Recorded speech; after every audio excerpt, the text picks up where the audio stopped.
All right, let's dive into something that's both really complex and incredibly important, the effort to improve the health of Israel's Arab population. We're going to look at the real data, the challenges that are still there, and some of the really unique solutions that are popping up on the ground. You know, this quote right here just gets to the heart of it. It acknowledges the difficult reality of the region, for sure, but it also points to something that often gets missed, that there's this deep, powerful cooperation happening, especially in one of the most critical parts of Israeli society. Okay, so here's how we're going to break it down. First, we'll look at a paradox at the heart of the system. Then, we'll get real about the health gaps that exist. After that, we'll uncover a foundation of equality that might surprise you and check out some innovative programs making a real difference. And we'll finish up by looking at the people inside healthcare and what it all tells us about coexistence. So, let's start with this puzzle. On one hand, Israel has a world-class healthcare system ranked really highly on a global scale. But here's the thing.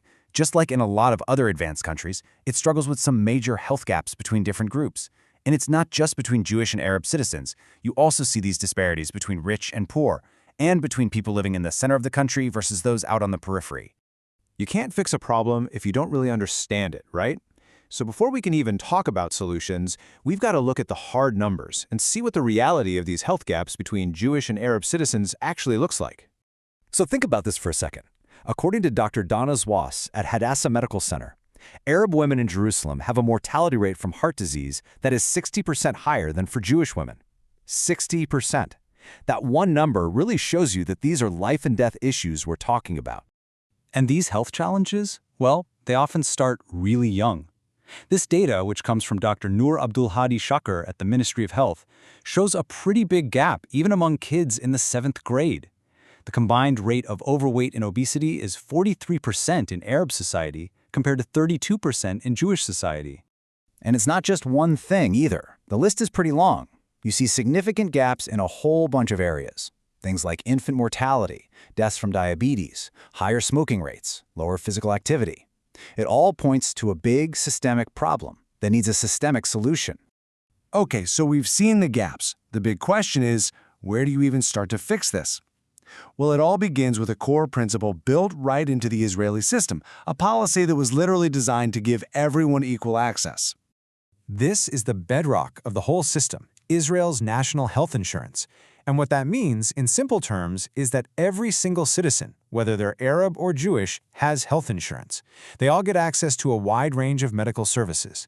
This universal access is the starting line for every other effort to close those health gaps. But, you know, just having access to a doctor isn't the whole story, is it? It's a great start, but it doesn't automatically erase disparities that have roots in things like culture or economics. So that's where targeted, innovative interventions come in, both from the top down and from the ground up. At the national level, Dr. Noor Abdul Hadi Shakir describes this big multi-part plan from the Ministry of Health. It's doing a bunch of things. Expanding medical services in Arab towns, setting up local health units, creating health campaigns that are culturally sensitive, and even funding scholarships to get more Arab citizens into different health professions. Now, let's zoom in from that big national plan to something happening right on the ground. Up in the Galilee, where diabetes rates are pretty high, Professor Naeem Shahade from Bar Ilan University is leading something called the Sphere Project. What they did was build a whole ecosystem of partners, local HMOs, hospitals, city leaders, to roll out lifestyle education programs specifically for adults who were pre-diabetic and at high risk. And the results? They're incredible. This project managed to cut the rate of those at-risk adults who actually developed full-blown diabetes by half, 50%. That is a huge, huge win, and it just shows how powerful this kind of community-based preventative care can be. But here's a crucial point. One size doesn't fit all. The challenges up north in the Galilee are different from what you see in Jerusalem. The Arab population in East Jerusalem is unique in a lot of ways. Many don't speak Hebrew well, and they often face different socioeconomic hurdles. And this quote from Professor Shani Paula Shimon at Hadassah just hits you. It points out such a simple but huge problem. Just imagine being sent home from the hospital with a stack of papers that you can't read, and even your local doctor might struggle with them. That is a massive barrier to getting good care after you leave the hospital. So what do you do about a problem like that? Well, Professor Palu Shimon is looking to the future. She's planning a project that would use AI to translate these critical documents in real time. Now, I want to be clear, this isn't up and running yet, it's still in the planning stages. But it's just a great example of forward thinking and using technology to solve a very human problem. And that brings us to what is, for me, one of the most fascinating and honestly hopeful parts of this entire story. To close health gaps, it helps to have providers who really understand the community. And in Israel, it turns out that Arab citizens aren't just patients. They are a huge and growing part of the healthcare workforce itself. Just take a look at these numbers. Arab citizens make up about 21% of Israel's total population. But when it comes to doctors, they make up 23% of all doctors in the country.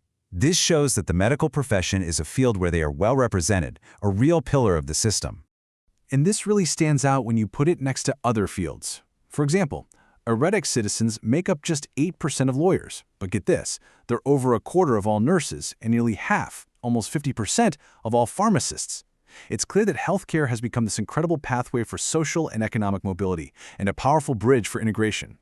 So, what's the big picture here? What does all this tell us? Well, it means that when you walk into a hospital in Israel, what you see often tells a very different story than what you might read in the headlines. You see an integrated reality that gives you a glimpse of what real cooperation looks like.